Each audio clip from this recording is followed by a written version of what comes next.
श्री वैभव लक्ष्मी व्रत कथा। एक बार युधिष्ठिर जी ने भगवान श्री कृष्ण जी को प्रणाम करके विनंती की कि हे भगवान, आप हमें कृपा करके कोई ऐसा उपाय बताएं कि जिससे हमारा छीना हुआ राज्य और वैभव लक्ष्मी पुनः प्राप्त हो जाए। भगवान श्री कृष्ण कहने लगे, हे राजन, जब दैत्यों के राजा बलि राज्य किया करते थे तब उनके राज्य में प्रजा हर प्रकार से सुखी थी। राजा बलि मेरा परम भक्त था।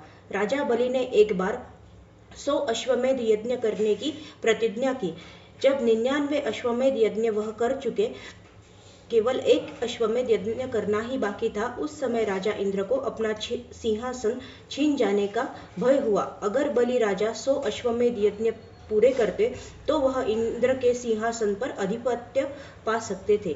इस भयवश इंद्र जब देवताओं के पास पहुंचा तो उसका कोई उपाय देवताओं के पास नहीं था।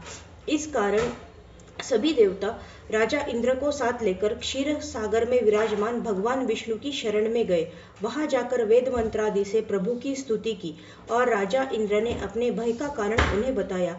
श्री कृष्ण बोले, इंद्र, तुम्हें घबराने की जरूरत नहीं है, मैं तुम्हारे भय का अंत कर दूंगा। इतना कहकर इंद्र को वापिस इंद्रलोक भेजा।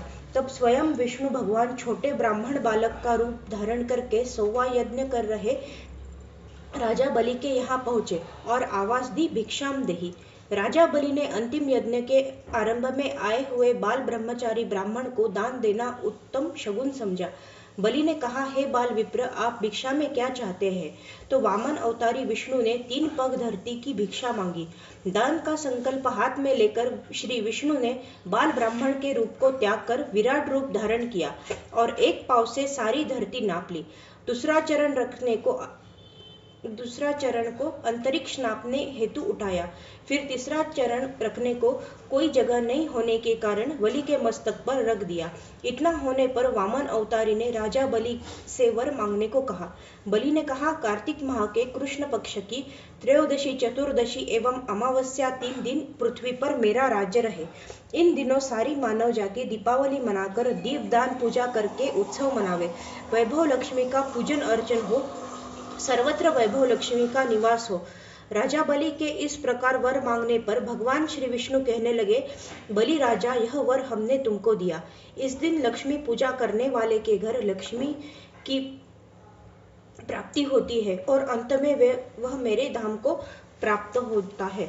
इतना कहकर प्रभु ने बलि राजा को पाताल लोक का राज्य देकर पाताल में भेजा और देवराज इंद्र का भय दूर किया।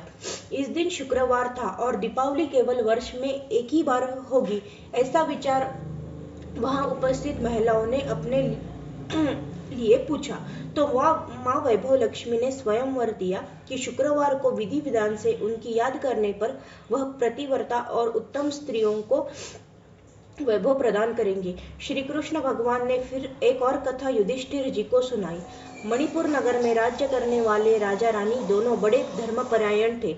एक बार प्रातः महारानी ने महल की छत पर स्नान करने हेतु अपना बहुमूल्य हीरों का हार निकालकर एक तरफ रखा और स्नान करने लगी। आकाश में मंडराती चील की दृष्टि उस हार पर पड़ी तो चील अपने चोंच में हार उठाकर उड़ गई। नगर से दूर एक गरीब बुढ़िया की झोपड़ी पर मरा हुआ सर्प पड़ा था। चील की दृष्टि सर पर पड़ते ही वह हार को छप्पर पर छोड़ सर्प को उठाकर उड़ गया। उधर हीरों का हार गायब देखकर महारानी बड़ी उदास होकर महल में चली गई। वहां जाकर उदास होकर रानी ने हार वाला किस्सा राजा को सुनाया। राजा ने कहा, धीरज रखो, तुम्हारा हार अवश्य मिल जाएगा। इतना कहकर राजा राज दरबार में पहुंचा। प्रधानमंत्री जी को आज्ञा देकर उनके द्वारा सारे नगर में ढिंडोरा पिटवा दिया कि महारानी का कीमती हीरों का हार गायब हुआ है। जो उसे लाकर देगा उसे बहुत बड़ा सम्मान और इनाम मिलेगा। ढिंडोरा सुनकर दूसरे ही दिन एक बुढ़िया हार लेकर राज दरबार में पहुंची। उसने राजा को हार दिया। राजा ने हार को पहचाना और खुश होकर बुढ़िया से इनाम मांगने को कहा। तब बुढ़िया ने इनाम में यह वर मांगा कि आज शनिवार है और आने वाले शुक्रवार के दिन कोई भी लक्ष्मी पूजन न करे। यह व्रत केवल मैं ही करूंगी। उसके लिए पूजन की सामग्री आदि सब मेरे घर भिजवा दे। राजा ने आश्चर्य से पूछा, इस इनाम से तुम्हें क्या लाभ होगा? बुढ़िया ने उत्तर दिया, महाराज, इस दिन वैभव लक्ष्मी माँ का पूजन करने से श्री वैभव लक्ष्मी माँ प्रसन्न होती है और सदा के लिए भक्तों के घर में निवास करती है। राजा बोला, मुझे भी वैभव लक्ष्मी का पूजन करना है। बुढ़िया ने कहा, प्रथम मैं पूजन करूंगी, बाद में आप करना। ऐसा करने पर राजा एवं बुढ़िया के घर अतुल संपत्ति का निवास हो गया। भगवान विष्णु बोले, हे धर्मपुत्र, श्री वैभव लक्ष्मी पूजन की प्राप्ति होती है, इसलिए हे युधिष्ठिर, तुम भी वैभव लक्ष्मी का पूजन करो।